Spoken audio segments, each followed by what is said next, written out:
Hey guys, welcome.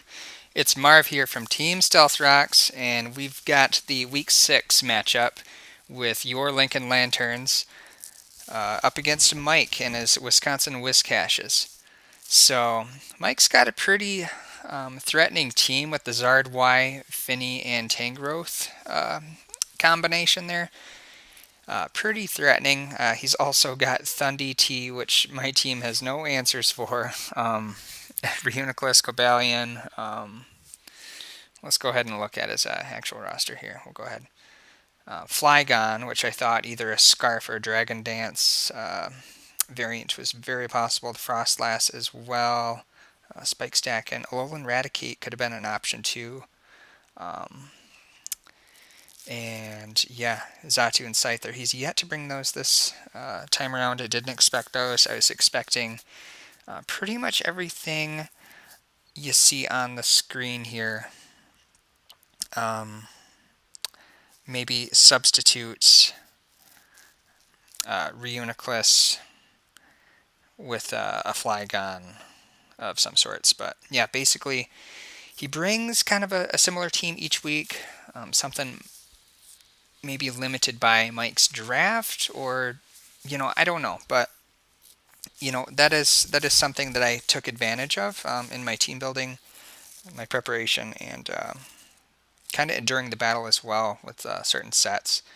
So, right off the bat here in my preparation, I knew I was leading Crobat, as I figured his probable leads would be the Zard Y, just kind of leading with that fantastic wall breaker that he has, or the Thundurus T.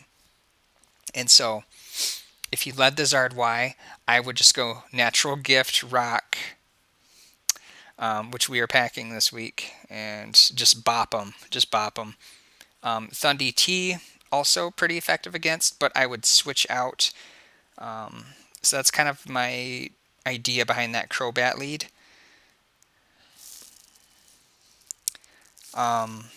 But yeah, I figure he leads the Zard Y or the Thundurus. Thundurus being scarfed, I am assuming some sort of like bulky Rocky Helmet, Cobalion, lefties, Reuniclus, bulky. He's brought Trick Room attacker in the past. But yeah, and my Incineroar is looking really good for breaking down his fat. We're packing the electric terrain boosted Thunder Punch this week with the Incineroar, and outspeeding defensive Tapu Fini, just destroying Tangrowth and Reuniclus as well. A Thundurus is going to be a problem. I'm going to play around it the best I can. Cobalion is probably just going to be fat on the Fizz-Def side, get up rocks. And so, yeah, we'll go ahead and start the video.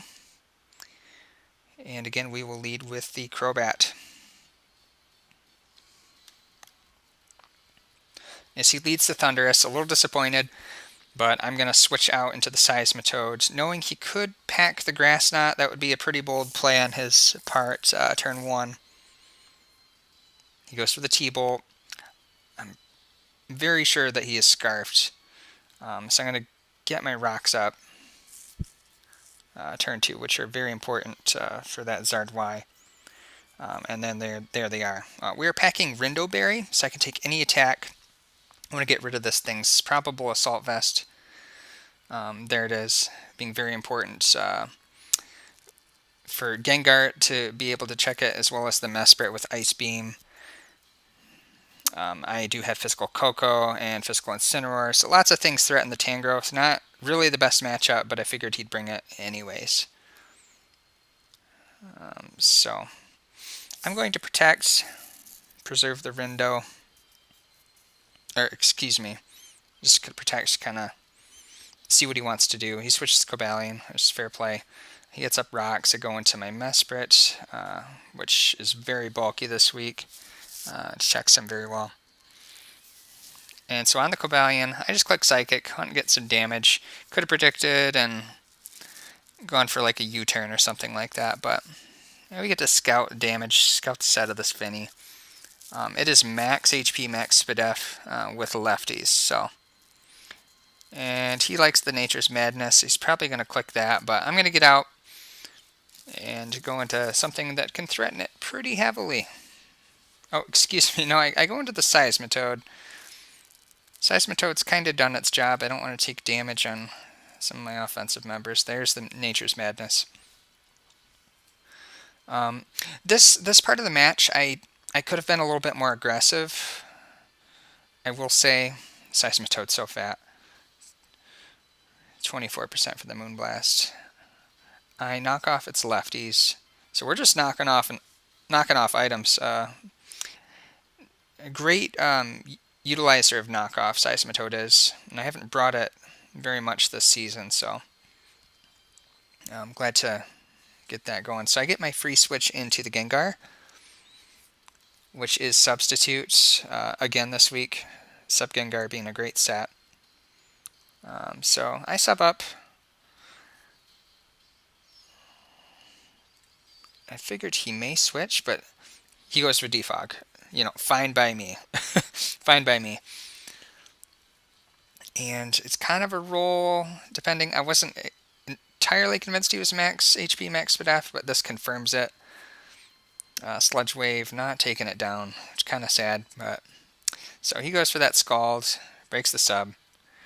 And I was considering doing another sub. I wanted to keep some sort of health.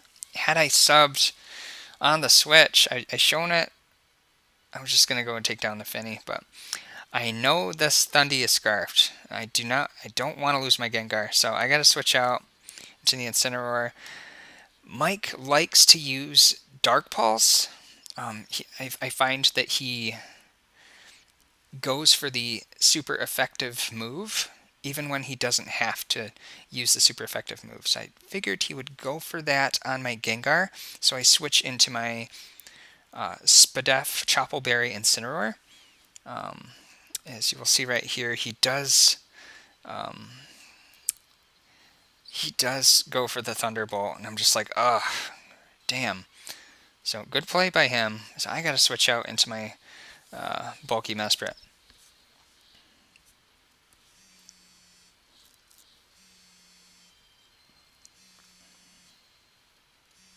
And I eat that. I think special attack of 145 from the Thundurus.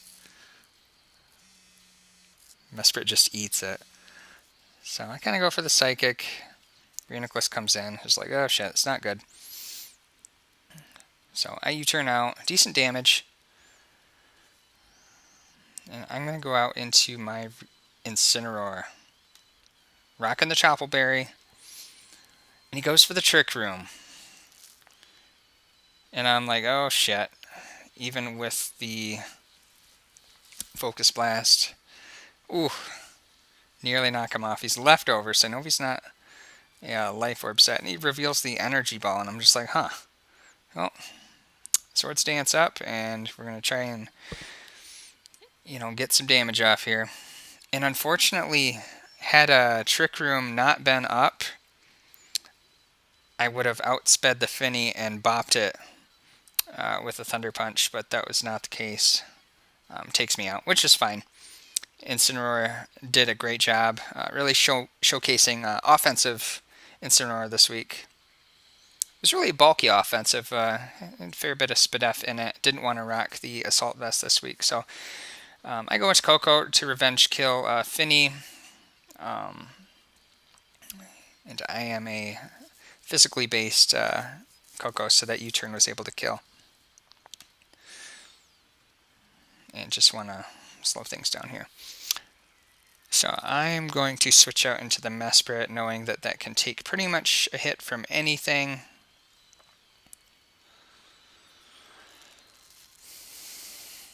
As it tanks a Flamethrower in the sun from Zardwai, slow U-turn off to get into my Crobat. And so he's got to be thinking like, all right, here's a Crobat. He can put a hurt on me a little bit, but I'm going to live and knock it off with the Flamethrower. I don't really want to switch anything else into it. So he's got to go for the Flamethrower here, and I'm going to go for the Natural Gift. Come on. Boom, baby! This is the first time I've gotten natural gifts. Well, first time I brought natural gift, and I'm very, very happy that it was able to work. So Scarf Thundy comes in. Shoutouts to the Cloud Strife name. That was awesome. My favorite video game of all time, Final Fantasy VII. So sack off the Mesprit. I figured that was my best play. And so here, I'm kind of scared because it's like this Scarf Thundurus could beat me, but I resist the T-Bolt, and I'm gonna go for my Z move. If he switches out, I get 70% off on the Tangrowth and the Cobalion. I do 75% of its remaining HP, and then can attack accordingly. But I cannot KO. I don't have Dazzling Gleam or HP Ice or anything like that on this Coco, so I've got to go for the Z move. If he stays in, then my U-turn will KO. So I need to attack. I need to pop my Z move here. Very important.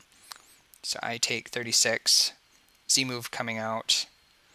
This is great. So I want to keep my Coco around to take a hit. So I'm going to U-turn out. If he switches, that's great. And if he stays in, I kill Thundy T, and that pretty much guarantees me the game here.